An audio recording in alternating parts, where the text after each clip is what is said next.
Casa Silencio, our haven for the elderly and infirm priests of Cubao, a labor of love and dedication designed to provide comfort and care for those who have served us faithfully for years.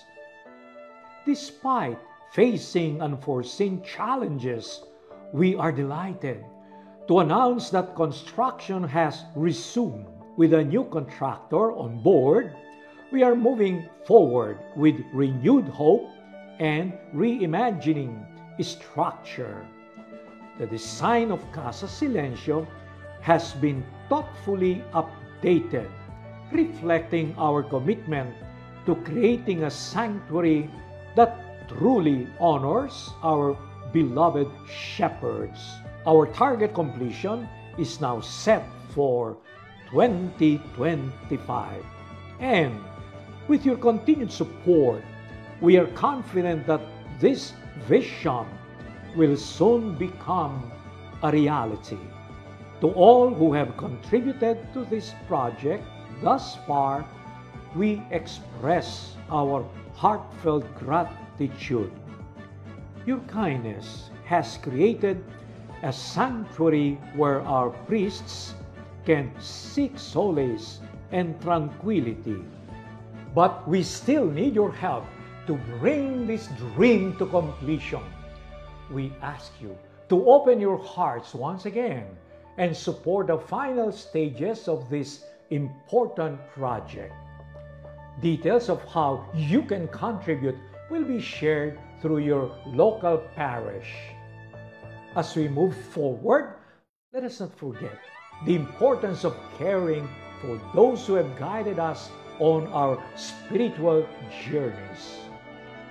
Together, we can ensure that our shepherds are cared for with the love and respect they truly deserve.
Magandang umaga po sa ating lahat. Inaanyayahan po ang lahat na tumayo at ating dasalin ang panalangin para sa bukasyon na pangungunahan ni Sister Nora ng Sisters of St. Anne.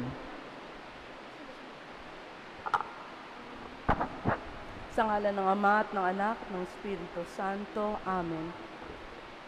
Panginoong Hesus, ang mabuting pastol, pinili at isinugo mo ang iyong mga alagad upang ipahayag ang mabuting balita ng kaligtasan hanggang sa dulo ng mundo.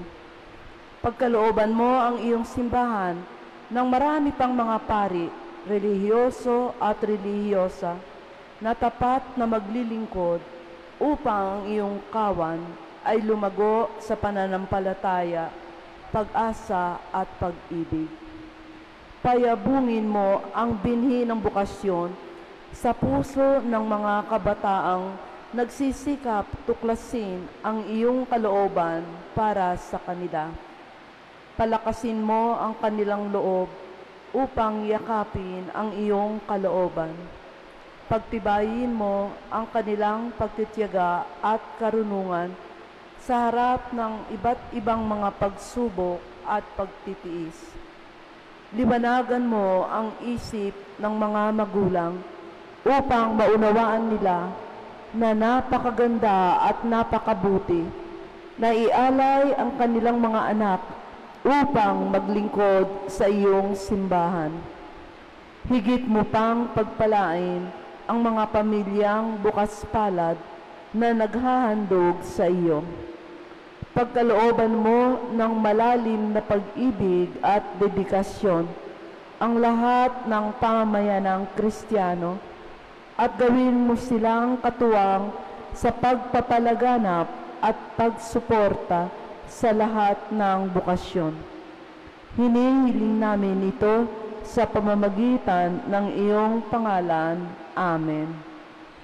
Maria, huwaran at ina ng bukasyon, dalangin mo kami.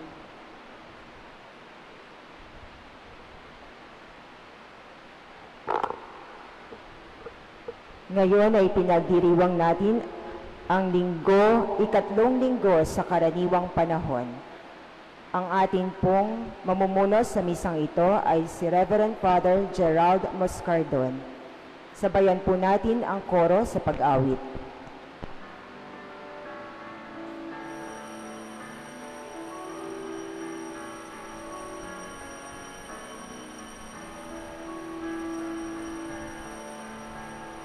Purihin ang Panginoon, umawit ng kagalakan, at sugtugin ang gitara at ang kaya-ayang lira. Hipan ninyo ang trumpeta.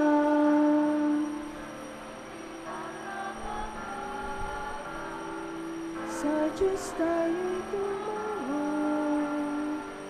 sa ating mga kaaway, tayo ay Kanyang iniligtas.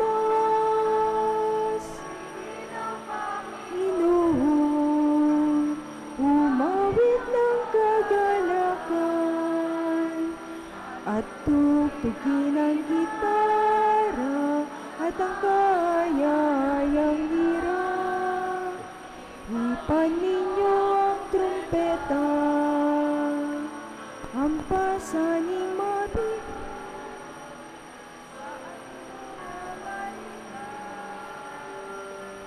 Pinakinggan ang lubusan ng Diyos na tagapagligtas.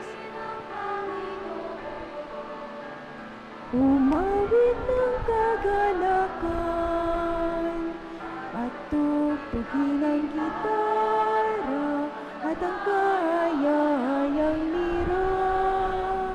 Hipan ninyo ang trumpeta, sa ating pagkabagabag, sa Diyos tayo'y tumawag. Sa ating mga kaaway, tayo ay Kanyang iniligtas.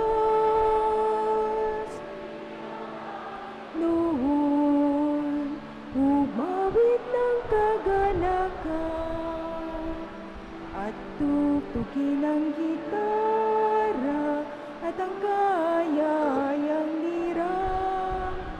Ipan ninyo ang trumpeta, hampasaning mabigat sa ating mga balikat. Pinagaan ng lubusan ng Diyos na tagapagligtas.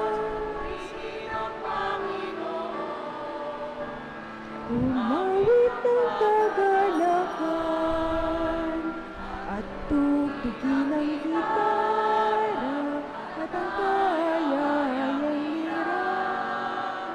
Ipan ninyo ang trumpeta sa ating pagkabagabag. Sa Diyos tayo'y tumawag, sa ating mga kaaway tayo ay kanyang nililigtas. Panginoon, umawit ng kagalakan at tugtugin ng gitara at ang kayayang lira. Ipan ninyo ang trumpeta, pasaning mabigat sa ating mga balikat.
Sa ngala ng Ama at ng Anak at ng Espiritu Santo. Amen. Ang pagpapala ng ating Panginoong Jesucristo, ang pag-ibig ng Diyos Ama, at ang pakikipagkaisa ng Espiritu Santo naway sumainyong lahat.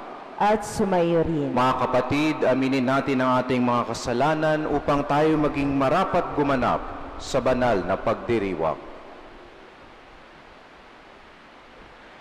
Inaamin ko sa makapangyarihang Diyos at sa inyo mga kapatid, na lubha akong nagkasala sa isip, sa salita at sa gawa, at sa aking pagkukulang. Kaya sinasamo ko sa mahal na Birheng Maria, sa lahat ng mga anghel at mga banal, at sa inyo mga kapatid, na ako'y panalangin sa Panginoong ating Diyos. Kaawaan tayo ng makapangyarihang Diyos, patawarin tayo sa ating mga kasalanan at patnubayan tayo sa buhay na walang hanggan. Amen. Panginoon, kaawaan mo kami. Panginoon, kaawaan mo kami. Kristo, kaawaan mo kami. Kristo, kaawaan mo kami. Panginoon, kaawaan mo kami. Panginoon, kaawaan mo kami. Papuri sa Diyos sa kaitaasan.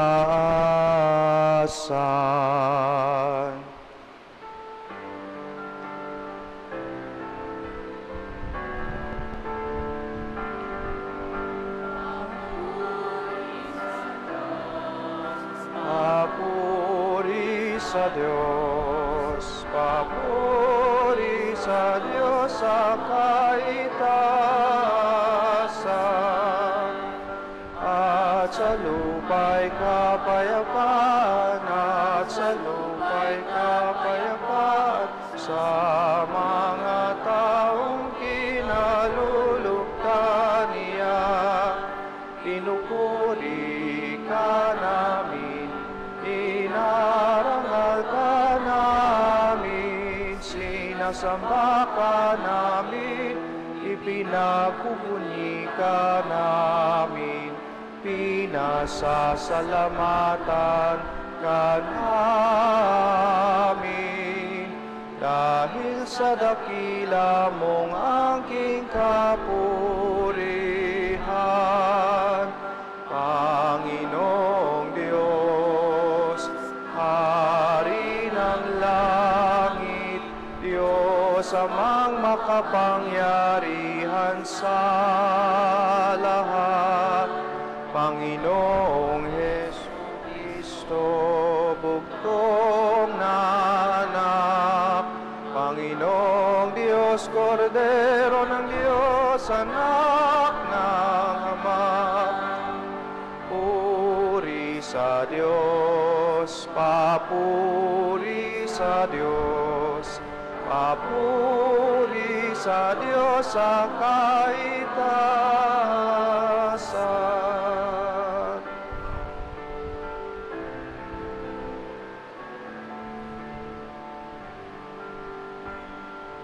Ikaw na nag-alis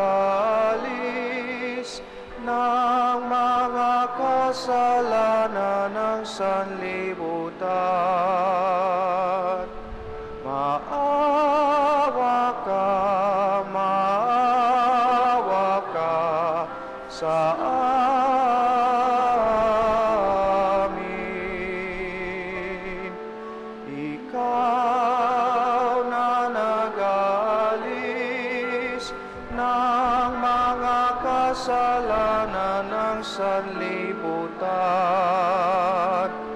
tanggapin mo ang aming kahilingan, tanggapin mo ang aming kahilingan.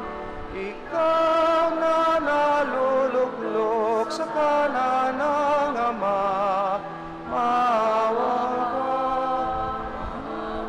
ka sa amin.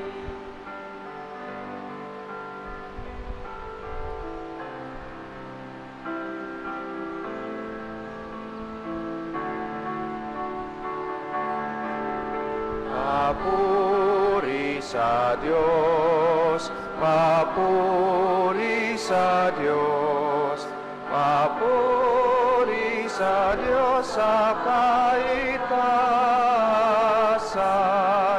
sapagkat ikaw lamang ang banal at ang kataas-taasan, ikaw lamang, O Jesucristo, ang Panginoon, kasama ng Espiritu Santo sa kadakilaan ng Diyos Ama, amen, ng Diyos Ama, amen.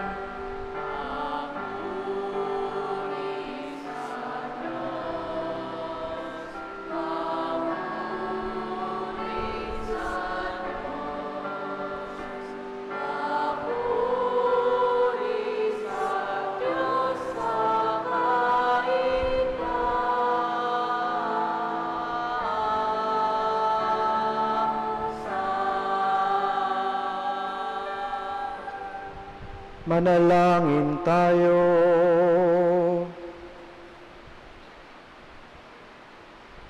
Ama naming makapangyarihan, itaguyod mo ang aming ginagampanan, alinsunod sa iyong kalooban, upang sa ngalan ng anak mong mahal, kami maging marapat magkaroon ng karagdagan sa aming paggawa ng mga kabutihan,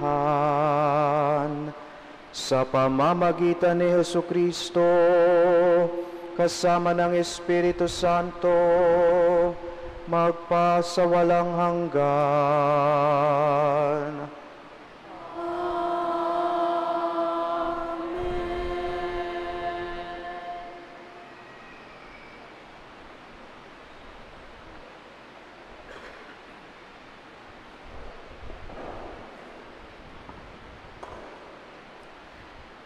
Pagbasa mula sa aklat ni Nehemias. Noong mga araw na iyon, kinuha ni Ezra na saserdote ang aklat ng kautusan. Dinala niya ito sa kapulungang binubuo ng mga lalaki, babae, at mga batang may sapat ng gulang at pangunawa.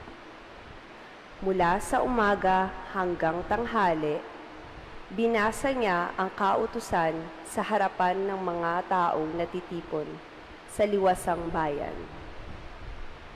Ang lahat naman ay nakinig na mabuti. Si Ezra ay nakatayo sa isang entabladong kahoy na sadyang itanayo sa pagkakataong iyon. Siya ay nakikita ng lahat, sapagkat mataas ang kanyang kinatatayuan. Ang lahat ay tumayo nang buksan niya ang aklat. Purihin ang Panginoon, ang dakilang Diyos, ang wika niya. Ang lahat ay nagtaas ng kanilang mga kamay at sumagot, Amen, Amen. Pagkatapos, nagpatari pa sila bilang paggalang sa Panginoon. Binasa ng mga Levita nang maliwanag ang batas na ito ng Diyos at ipiniliwanag na mabuti ang kahulugan. Nang malaman ng mga tao ang mga dapat nilang gawin ayon sa kautusan, nabagbag ang kanilang kalooban. Ano pat sila'y napaiyak.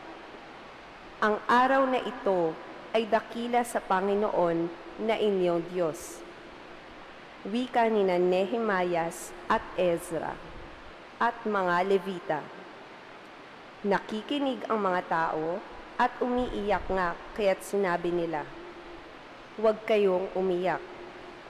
Wika pa nila, Umuwi na kayo at magdiwang. Ang walang pagkain at inumin ay bahig na ng mayroon, sapagkat ang araw na ito'y dakila sa Panginoon. Ang kagalakang dulot niya ay magiging kalakasan ninyo. Ito ang salita ng Diyos. Salamat sa Diyos.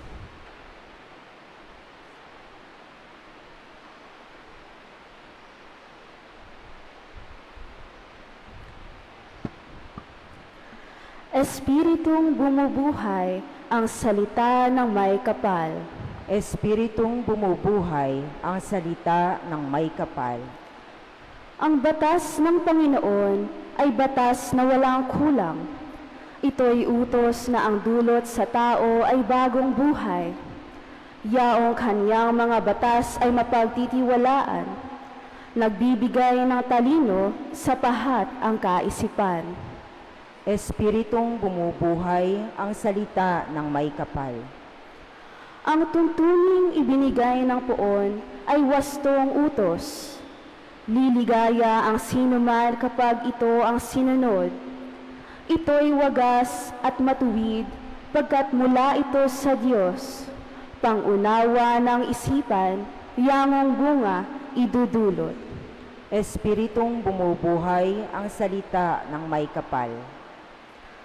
Yang paggalang sa poon ay marapat at mabuti, isang banal na tungkulin na iiral na parati. Pati mga hatol niya ay matuwid na kahatulan. Kapag siya ang humatol, ang pasya ay pantay-pantay. Espiritong bumubuhay ang salita ng may kapal. Naway itong salita ko at ang aking kaisipan, sa iyo ay makalugod, Panginoon ko't kanlungan. O ikaw na kublihan kong ang dulot ay kaligtasan. Espiritong bumubuhay ang salita ng may kapal.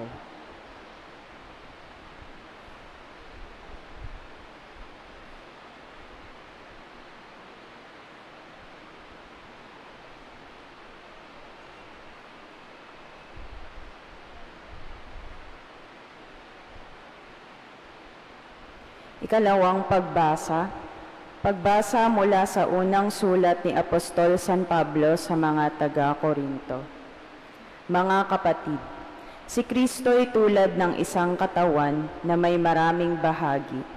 Bagamat binubuo ng iba't ibang bahagi, iisa pa ring katawan. Tayong lahat, maging Hudyo o Griego, alipin man o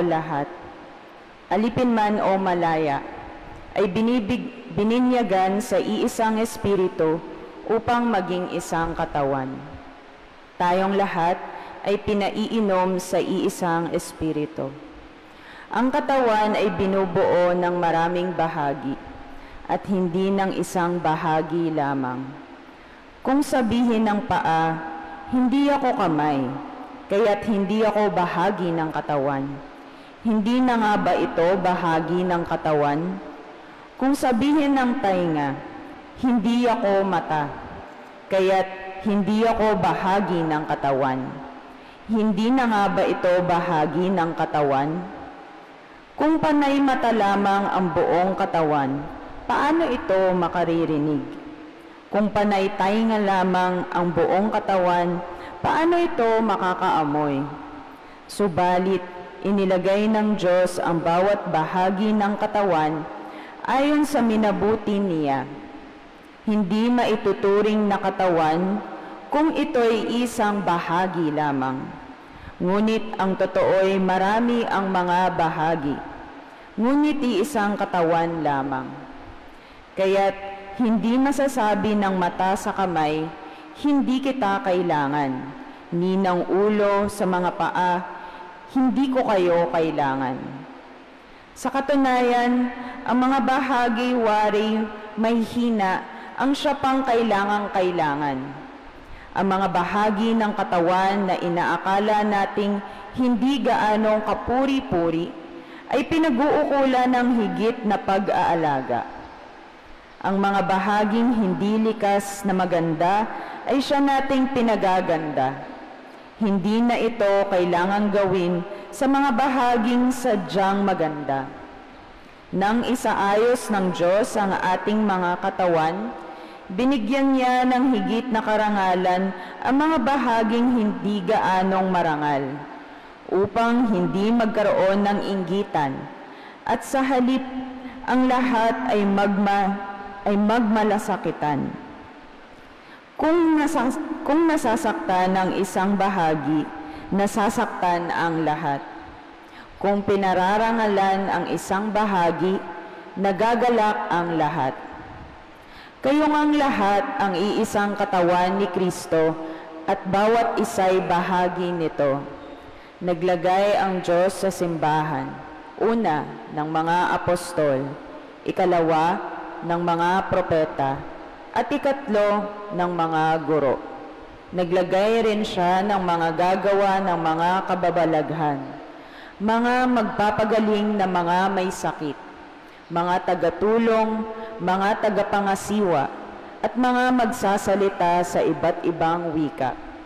Hindi lahat ay apostol, propeta o guro. Hindi lahat ay binigyan ng kakayahang gumawa ng mga kababalaghan, magpagaling ng mga may sakit, magsalita sa iba't ibang wika, o magpaliwanag nito. Ito ang salita ng Diyos. Salamat sa Diyos. Magsitayo po ang lahat.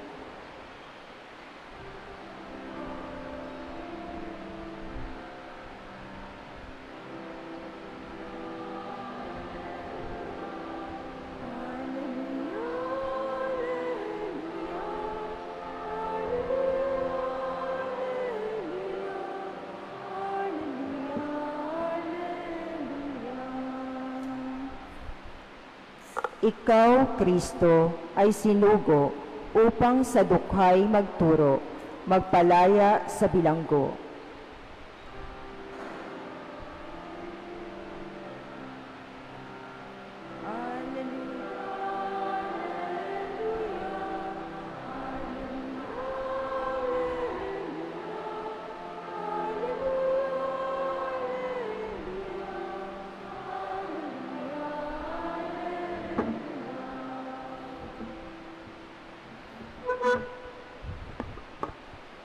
Sumainyo ang Panginoon. At sumayo rin. Ang mabuting balita ng Panginoon ayon kay San Lucas. Papuri sa iyo, Panginoon.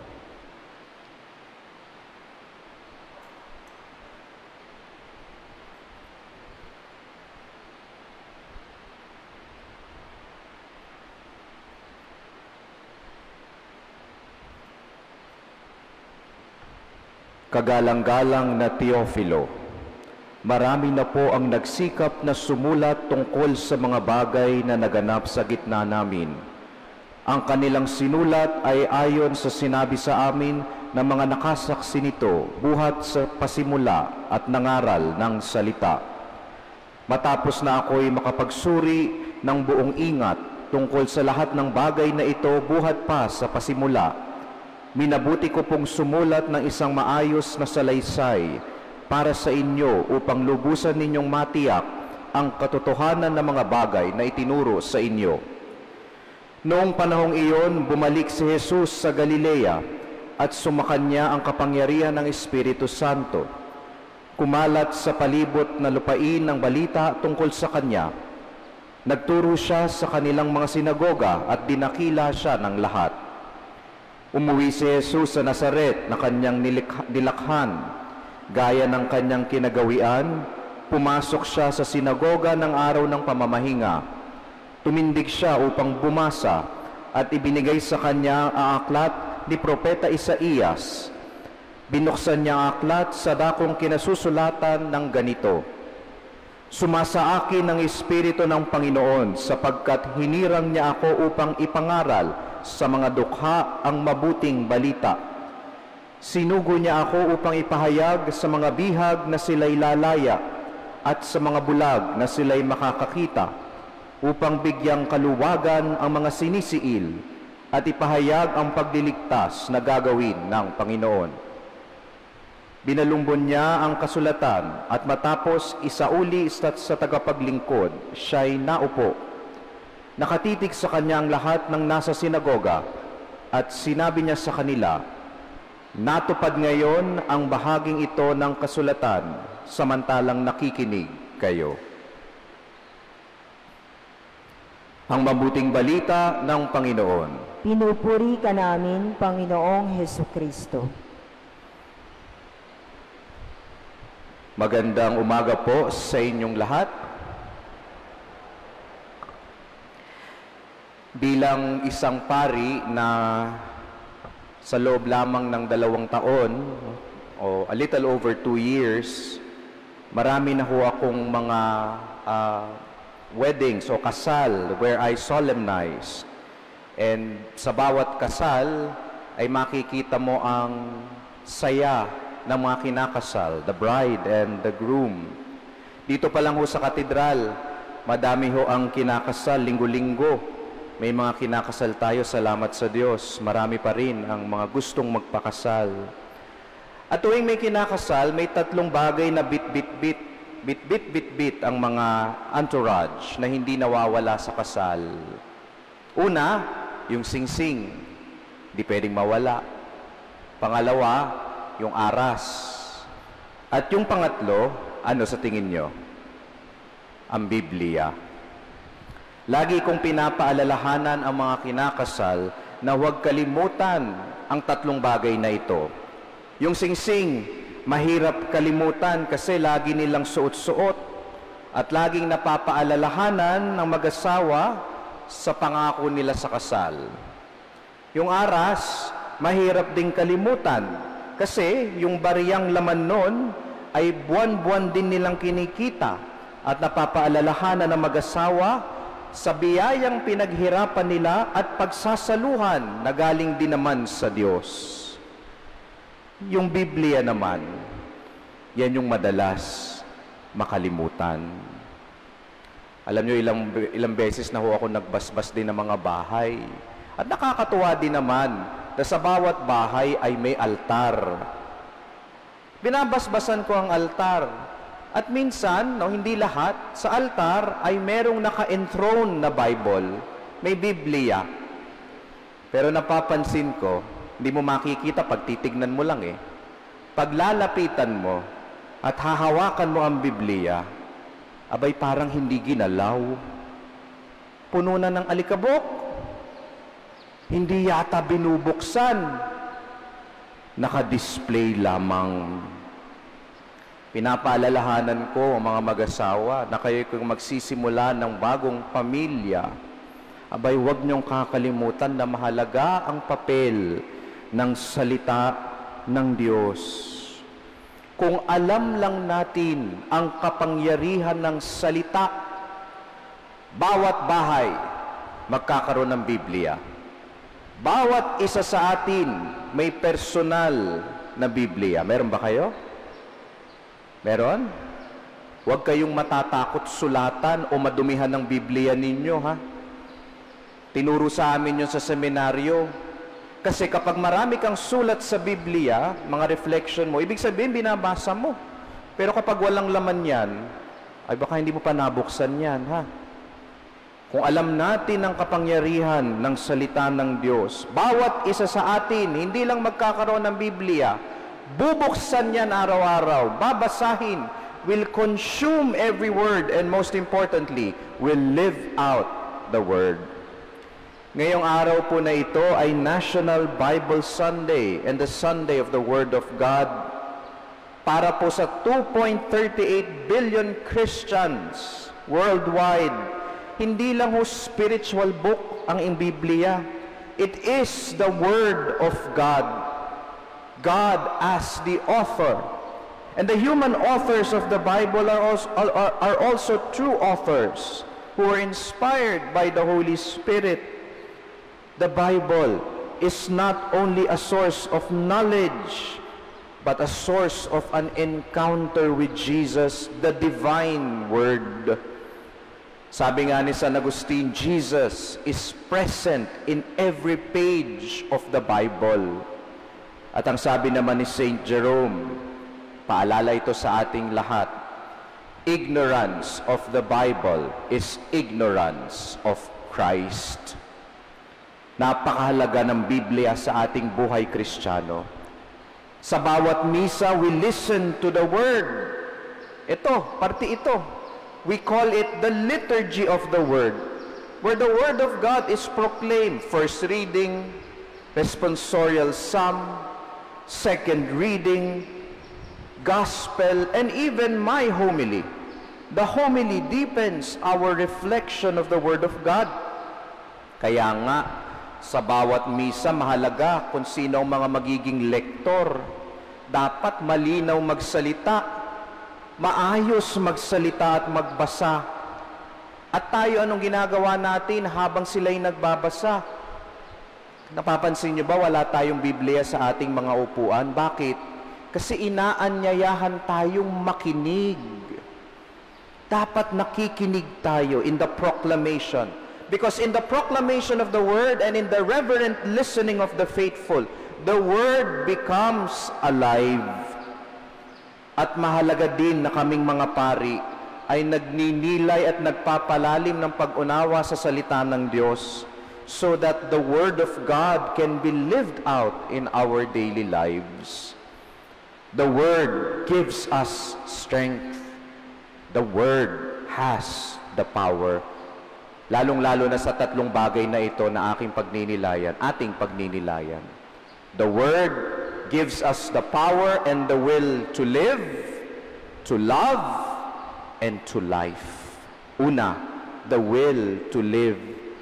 Alam niyo sa ating unang pagbasa mula sa aklat ni Nehemias, sinabi doon kung paanong nagbigay ng pag-asa at galak sa mga tao nang binasa ng paring si Ezra ang salita ng Diyos. A bit of a background. Itong mga Israelita, they just came back from a 70-year plus exile in Babylon. At pagbalik nila sa Jerusalem kung saan sila pinanganak at lumaki, it was in ruins. Isipin nyo na lang na matagal kayong nawala sa inyong lugar kung saan kayo pinanganak at lumaki, tapos pagbalik nyo, wala na. Gumuho ng lahat. That brings despair, great sadness over the people, dashing their will to live. Pero nung ginawa ng salita ng Diyos, the Word of God gave them hope. From daybreak until midday, mula sa pagsikat ng araw hanggang tanghali, nakinig lang sila sa salita ng Diyos habang binabasa ni Ezra. At habang binabasa ng paring si Ezra, umiiyak sila. Anong sabi ng paring Ezra? Do not weep. Today is a day of rejoicing. Kaya nagdiwang sila kahit na gumuho ang kanilang sinilangan. The Word gave them consolation and joy, but most importantly, it gave them the will to live. Bilang isang nurse po dati, marami na po akong inalaga ang mga pasyente, lalo na yung mga unconscious o kaya yung comatose, no? Hindi na nagising, no? Pero buhay pa, no? Pag ganong mga pagkakataon, iniimbitahan ng mga pamilya at mga kaibigan, bumisita kayo. It gives comfort to the patient. Encourage the patient to fight, to have the will to live. At paano namin sinasabi iyon? Kausapin ninyo. Talk to the patient. At kapag nagsasalita at naririnig ng mga pasyente, no, kahit comatose sila, yung mga boses ng kanilang mga minamahal, makikita mo yung vital signs nila nagbabago. Biglang tumataas yung pulse rate, yung blood pressure nag-iiba. May epekto ang salita sa kanila, lalo na ang salita ng mga minamahal nila. Now, if our words can bring consolation to the people in their most trying times, imagine what the Word of God can do to us. The Word gives us power to hope and the will to live. Una, the will to live. Pangalawa, the will to love. In our second reading, Paul reminds us that we are one body in Christ. Christ, who is the Word made flesh. Though many parts, each part has a role to play, and we are one. Imagine niyo, kung walang mata, paano tayo makakakita? Kung walang paa, paano makakalakad? At kung walang tenga, paano makakarinig? Kaya nga, sabi ni San Pablo, kapag ang parte mo sa buhay sa katawan ni Kristo ay maging paa, huwag mong maliitin ang pagiging paa at sabihin, hindi naman ako yung mata. Ano bang silbi ko? O kaya naman, huwag mong sasabihin, paa ako. Hindi ko kailangan ng tenga. We all have a part to play. And more importantly, we need one another. And we should also care and love one another, for we are one. Community is very important because in the community, love is tested. And ano ba ang una nating pamayanan? What is our first community? Family. Minsan, kapag kami nakakasamang magkakapatid, kasama ang nanay ko, niloloko namin ng nanay namin. Sabi namin, nung lumalaki naman talaga kami, ako sinasabi ko, si kuya ang favorite mo kasi siya ang panganay. Hindi O sige, yung bunso na lang kasi siya naman yung bunsong lalaki. Lagi mong binibigyan ng atensyon. Hindi sagot ng nanay ko. May isa pa akong kapatid. Yung isa kong kapatid, si Faye, yun ang paborito mo kasi nag-iisang babae. Kawawa ako, ano? Wala akong lugar. Pangalawa kasi ako Siya ang favorite mo. Tatawanan lang kami magkakapatid kasi bawat isa sa amin, tingin namin hindi kami ang favorite. Yung isa daw ang favorite. Anong sabi ng nanay ko? Magsitigil kayo. Wala akong favorite. Wala akong favorite. Mahal ko kayong lahat. Mas binibigyan ko lang ng atensyon ang mas nangangailangan ninyong kapatid. Sabi nga nila, mga kapatid, kapag meron kayong nakikitang pagkukulang sa pamilya, pag meron kayong nakikitang pagkukulang sa bansa, kung meron kayong nakikitang pagkukulang, lalo na sa simbahan, huwag lang punan ng puna. Punan. punan mo din.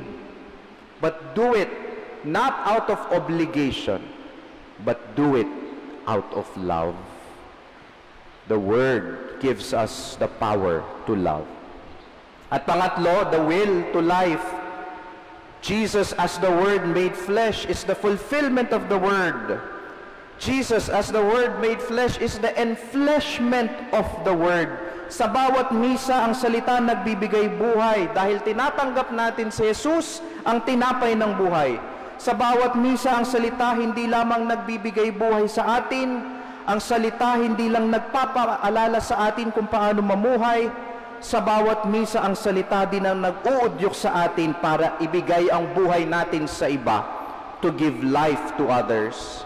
Because the new life we receive in Christ as Christians should be life-giving to others, observed through our loving.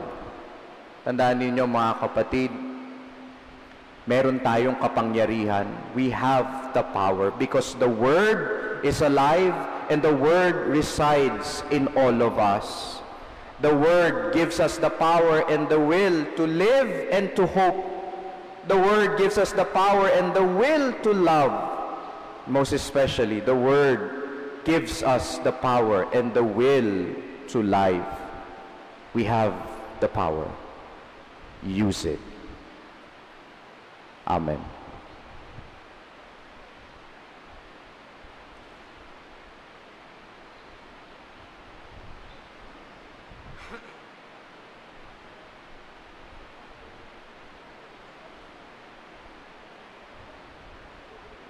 Sabay-sabay natin ipahayag ang ating pananampalataya. Sumasampalataya ako sa Diyos Amang makapangyarihan sa lahat, na may gawa ng langit at lupa. Sumasampalataya ako kay Hesukristo, iisang anak ng Diyos, Panginoon nating lahat. Nagkatawang tao siya na lang ng Espiritu Santo, ipinanganak ni Santa Mariang Birhen, pinagpakasakit ni Poncio Pilato, ipinako sa krus, namatay, inilibing, nanaog sa kinaroroonan ng mga yumao, nang may ikatlong araw, nabuhay na maguli, umakyat sa langit, naluluklok sa kanan ng Diyos Amang makapangyarihan sa lahat. Doon magmumula ang paririto at huhukom sa nangabubuhay at nangamatay na tao. Sumasampalataya naman ako sa Diyos Espiritu Santo, sa banal na simbahang katolika, sa kasamahan ng mga banal, sa kapatawaran ng mga kasalanan, sa pagkabuhay na muli na nangamatay na tao, at sa buhay na walang hanggan. Amen. Sa pasimula ng misyon ni Kristong ipahayag ang paghahari ng Diyos, dumudulog kami sa iyo, Ama, upang kami maging instrumento ng pagpapalaganap ng kanyang misyon. Buong tiwala kaming dumudulog sa iyo. Panginoon, dinggin mo kami. Panginoon, dinggin mo kami. Para sa mga namumuno sa simbahan, ipahayag nawa nila ng may tapang at paninindigan ang panawagan ng kaharian ng Diyos, ang magsisi sa kasalanan at mamuhay ayon sa iyong mga utos. Manalangin tayo. Panginoon, dinggin mo kami. Para sa mga pinuno ng aming bayan, masalamin nawa nila ang diwa ng kaharian ng Diyos, ang katotohanan at pag-ibig, makapaglingkod nawa sila nang hindi iniisip ang pansariling kapakinabangan. Manalangin tayo. Panginoon, dinggin mo kami.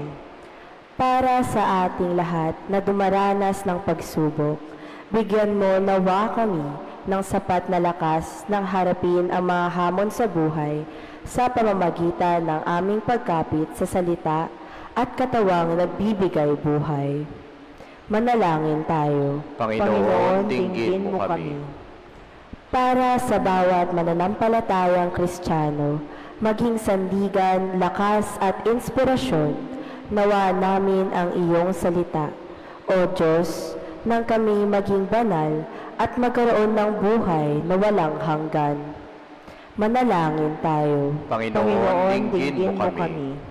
Para sa mga nagdadalamhati dahil sa pagpanaw ng kanilang mga mahal sa buhay, makatagpo nawa sila ng kalinga sa mga tao handang tumulong at dumamay sa kanila. Manalangin tayo. Panginoon, dinggin mo kami. Ama, dinggin mo ang aming mga panalangin. Sa pamamagitan ng iyong salita, papanibaguhin mo kami upang kami tunay na maging kawangis mo sa kabanalan. Hinihiling namin ito sa pamamagitan ni Jesucristo ang aming Panginoon. Amen.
Magsitayo po ang lahat.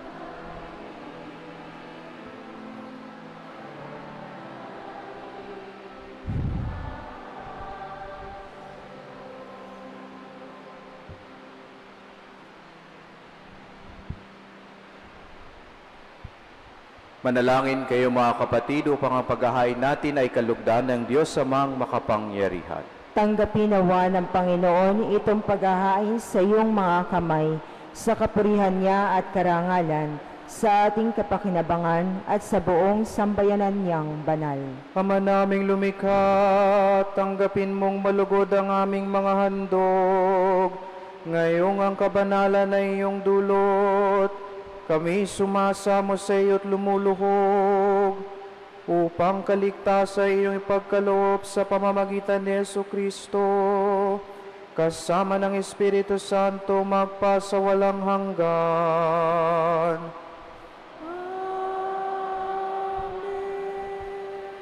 Sumainyo ang Panginoon, at sumayo rin. itaas sa Diyos ang inyong puso at diwa. Itinaas na namin sa Panginoon. Pasalamatan natin ang Panginoong ating Diyos. Marapat na siya ay pasalamatan. Ama naming makapangyarihan, tunay ngang marapat na ikaw ay aming pasalamatan sa pamamagitan ni Jesucristo na aming Panginoon.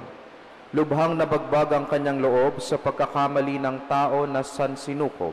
Kaya't minabuti niyang siya'y ipanganak ng birheng bukod mong pinagpala sa babaeng lahat. Sa labi ng imbing kamatayan, kami ay inagaw ng namatay mong anak. Sa pagkabuhay niya, kami kanyang binuhay upang kaugnayan namin sa iyo'y huwag magwakas. Kaya kaisa ng mga anghel na nagsisiawit ng papuri sa iyo ng walang humpay sa kalangitan, kami nagbubunyi sa iyong kadakilaan.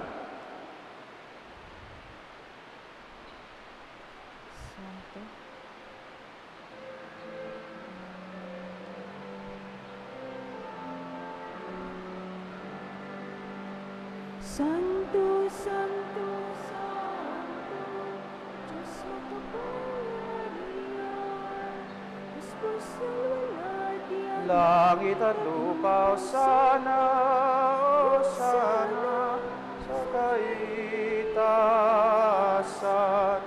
Pinagpalang narito sa ngalan ng Panginoon.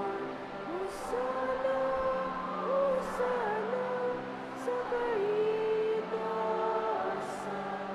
Hosana, Hosana, sa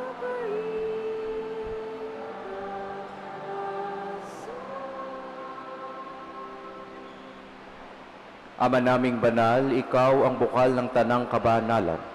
Kaya't sa pamamagitan ng iyong Espiritu, gawin mong banal ang kaloob na ito upang para sa amin maging katawan at dugo ng aming Panginoong Hesukristo.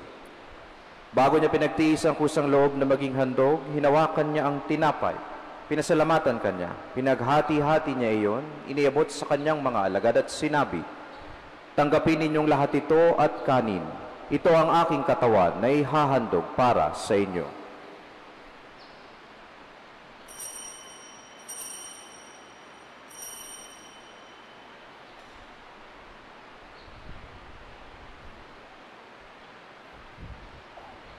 Gayun din naman nung matapos ang hapunan, hinawakan niya ang kalis. Muli kanyang pinasalamatan. Iniabot niya ang kalis sa kanyang mga alagad at sinabi, "Tanggapin ninyong lahat ito at inumin. Ito ang kalis ng aking dugo, ng bago at walang hanggang tipan. Ang aking dugo na ibubuhos para sa inyo at para sa lahat sa ikapagpapatawad ng mga kasalanan. Gawin ninyo ito sa pag-alala sa akin."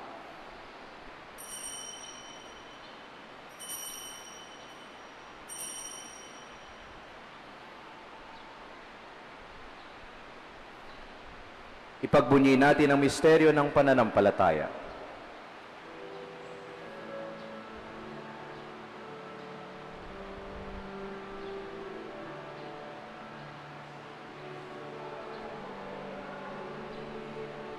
sarili ay inihain bilang pagkaitinumin, pinasasaluhan natin hanggang sa siya'y dumating, hanggang sa siya'y dumating. Ama, ginagawa namin ngayon ang pag-alala sa pagkamatay at muling pagkabuhay ng iyong anak, kaya tiniaalay namin sa iyo ang tinapay na nagbibigay buhay at ang kalis na nagkakaloob ng kaligtasan. Kami nagpapasalamat dahil kami iyong minarapat na tumayo sa harap mo para maglingkod sa iyo. Isinasamo namin kaming magsasalo-salo sa katawan at dugo ni Kristo ay mabuklod sa pagkakaisa sa pamamagitan ng Espiritu Santo. Ama, lingapin mo yung simbahang laganap sa buong daigdig. Puspusin mo kami sa pag-ibig kaysa ni Francisco na aming Papa at ni Elias na aming Obispo at ng Tanang Kaparian. Alalahanin mo rin ang mga kapatid naming nahimlay nang may pag-asang sila'y muling mabubuhay, gayon din ang lahat ng mga pumanaw. Kaawaan mo sila at patuloyin sa iyong kaliwanagan. Kaawaan mo at pagindapatin kaming lahat na makasalo sa iyong buhay na walang wakas. Kaisa ng mahal na Birheng Maria na Ina ng Diyos, ni San Jose na kanyang esposo, kaysa ng mga apostol at ng lahat ng mga banal na namuhay dito sa daigdig ng kalugod-lugod sa iyo. May pagdiwang nawa namin ang pagpupuri sa ikararangal mo sa pamamagitan ng iyong anak na aming Panginoong Hesukristo. Sa pamamagitan ni Kristo, kasama niya at sa Kanya, ang lahat ng parangal at papuri ay sa iyo, Diyos Amang makapangyarihan, kasama ng Espiritu Santo, magpasawalang hanggan.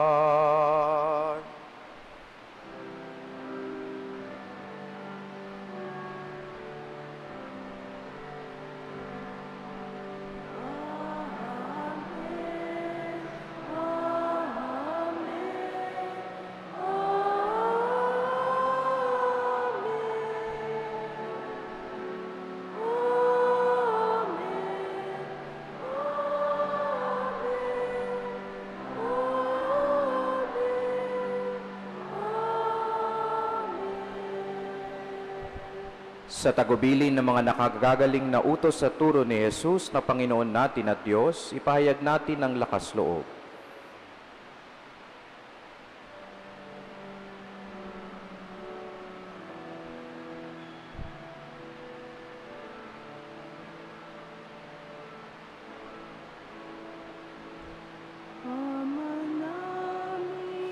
Sumasalangit ka, sambahin ang ngalan mo, papasamin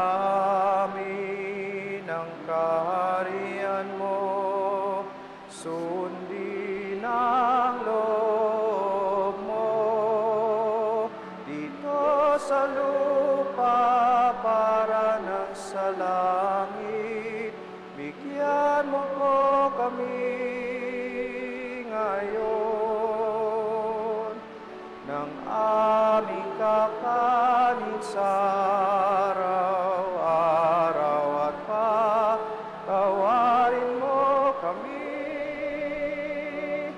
sa aming mga sala para ng pagpapatawad namin sa nagkakasala sa amin, at huwag mo kami ipahintulot sa tukso. Iadya mo kami sa lahat ng masama. Inihiling namin kami iadya sa lahat ng masama, pagkalooban ng kapayapaan araw-araw, iligtas sa kasalanan at ilayo sa lahat ng kapahamakan, samantalang aming pinananabikan ng dakilang araw ng pagpapahayag ng tagapagligtas naming si Jesucristo.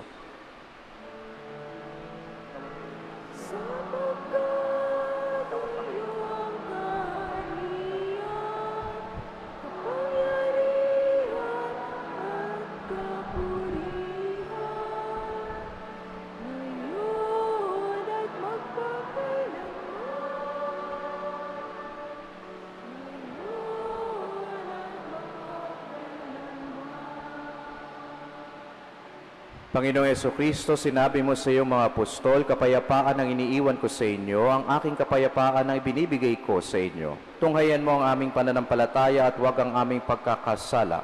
Pagkalooban mo kami ng kapayapaan at pagkakaisa ayon sa iyong kalooban, kasama ng Espiritu Santo, magpasawalang hanggan. Amen. Ang kapayapaan ng Panginoon ay laging sumainyo. At sumayo rin. Magbigayan kayo ng kapayapaan sa isa't isa.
Ito ang kordero ng Diyos.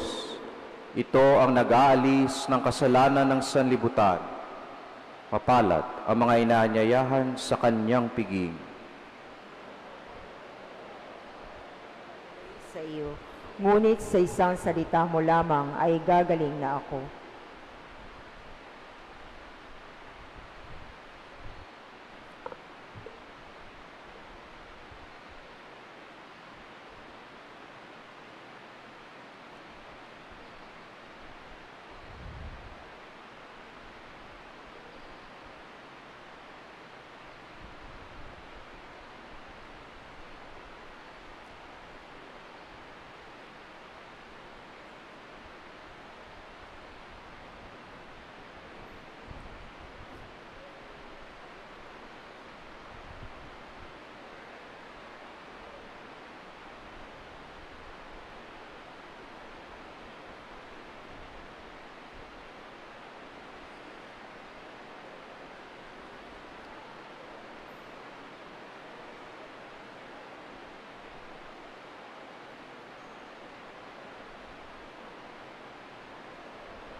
Manalangin tayo. Ama naming mapagmahal, ipagkaloob mong sa aming pakikinabang sa iyong kagandang loob na bumubuhay. Lagi nawa naming may karangal ang iyong pagpapalang sa aming binibigay. Sa pamamagitan ni Jesucristo, kasama ng Espiritu Santo, magpasawalang hanggan.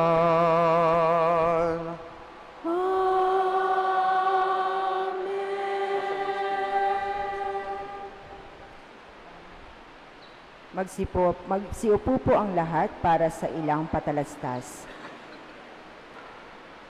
CASA 426 updates.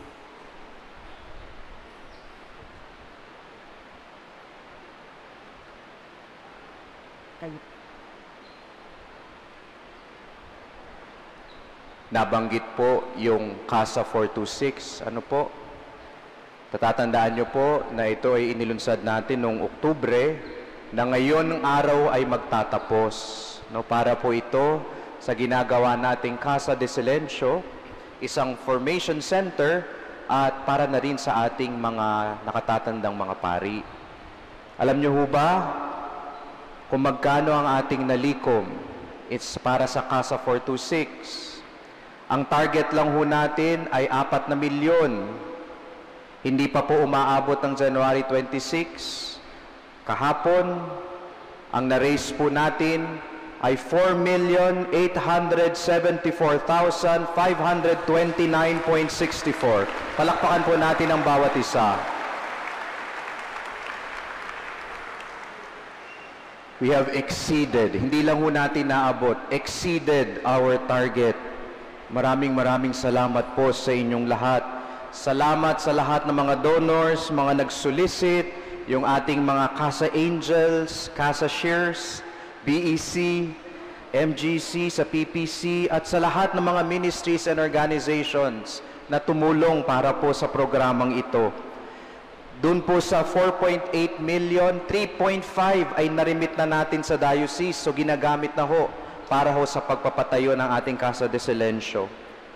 Rest assured po, sa lahat po ng mga nagbigay ay laman ho kayo ng aming mga panalangin. We are praying for you.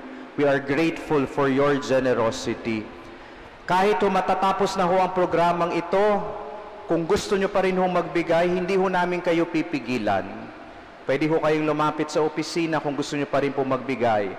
Pero in behalf of all the priests of the cathedral, our parish priest, Father Steve Sabala, and Father Edril Dairit, lubos po ang aming pasasalamat. Palakpakan po natin ang bawat isa.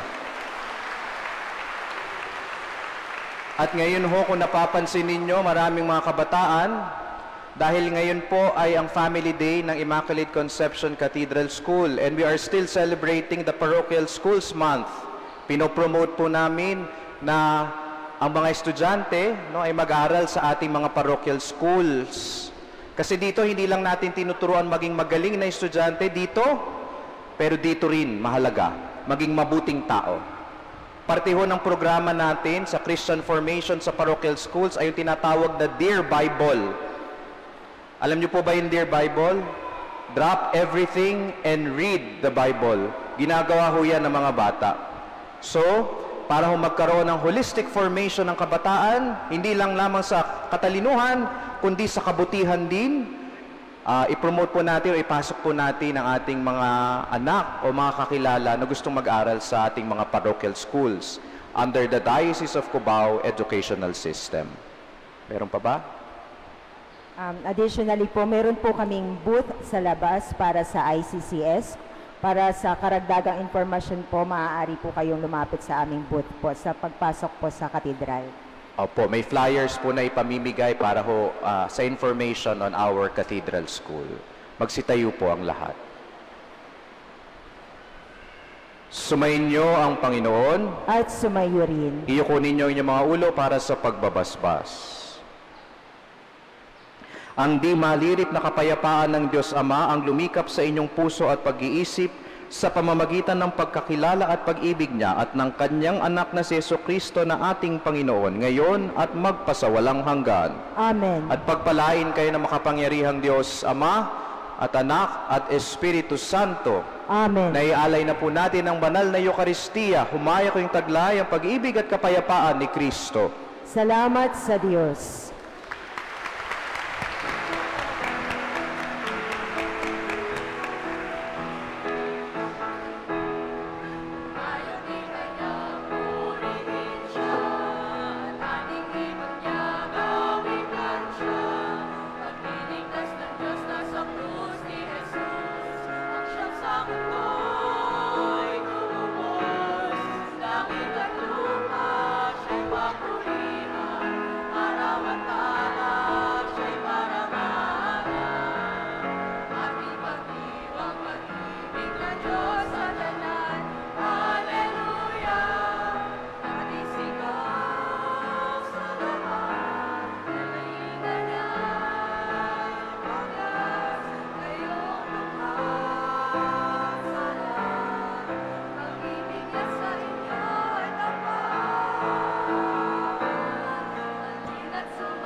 Pag-ibig